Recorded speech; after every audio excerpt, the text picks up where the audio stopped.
शांति का उपहार। महात्मा बुद्ध की कथा। गर्मी की एक सुहानी शाम थी।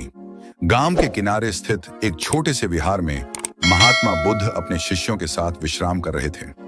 हवा में आम के पेड़ की मीठी खुशबू फैली हुई थी और पक्षी अपने अपने घोंसलों की ओर लौट रहे थे। उसी समय एक थका हारा किसान धीमे धीमे कदमों से वहां पहुंचा। उसके चेहरे पर थकान, मन में चिंता और आंखों में कई अनकहे सवाल थे। वह झुककर बोला, भगवान, मैं सुबह से रात तक खेतों में मेहनत करता हूं, पर मन को शांति नहीं मिलती। नींद भी चैन की नहीं आती। हर समय दिमाग में चिंता घूमती रहती है।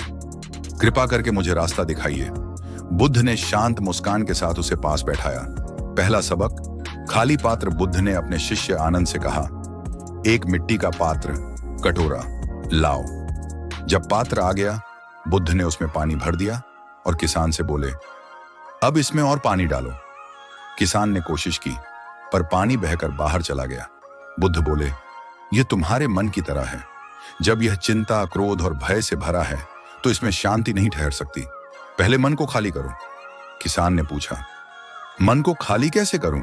बुद्ध बोले, हर दिन कुछ पल मौन रहो, कुछ मत सोचो, बस अपनी सांस को महसूस करो।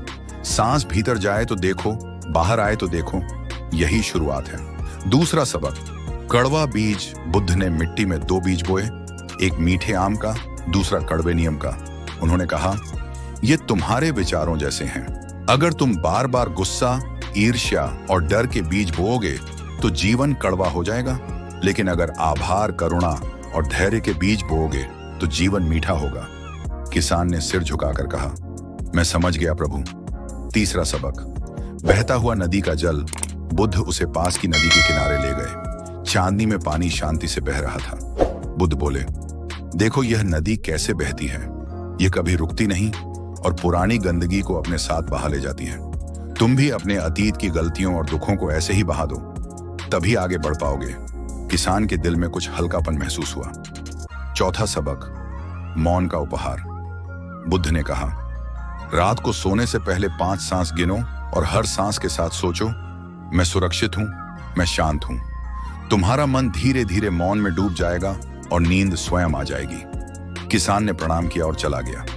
अगले दिनों में उसने वही किया जो बुद्ध ने कहा था। उसने काम के बीच भी सांस पर ध्यान दिया, सोने से पहले आभार व्यक्त किया और धीरे धीरे उसका मन शांत होने लगा। कुछ सप्ताह बाद वह फिर बुद्ध के पास आया। उसकी आंखों में चमक और चेहरे पर सुकून था। वह बोला, भगवान, अब मुझे नींद भी अच्छी आती है और मन में हल्कापन भी है। मैंने सीखा है कि शांति बाहर नहीं, मेरे भीतर है। बुद्ध ने मुस्कुराकर कहा, यही सत्य है। जब मन मौन होता है तो जीवन मधुर हो जाता है। यह कहानी हमें यह सिखाती है कि सच्ची शांति बाहरी परिस्थितियों से नहीं, बल्कि हमारे मन की स्थिति से आती है। जब हम नकारात्मक विचारों को छोड़कर कृतज्ञता और करुणा का अभ्यास करते हैं तो जीवन बदल जाता है।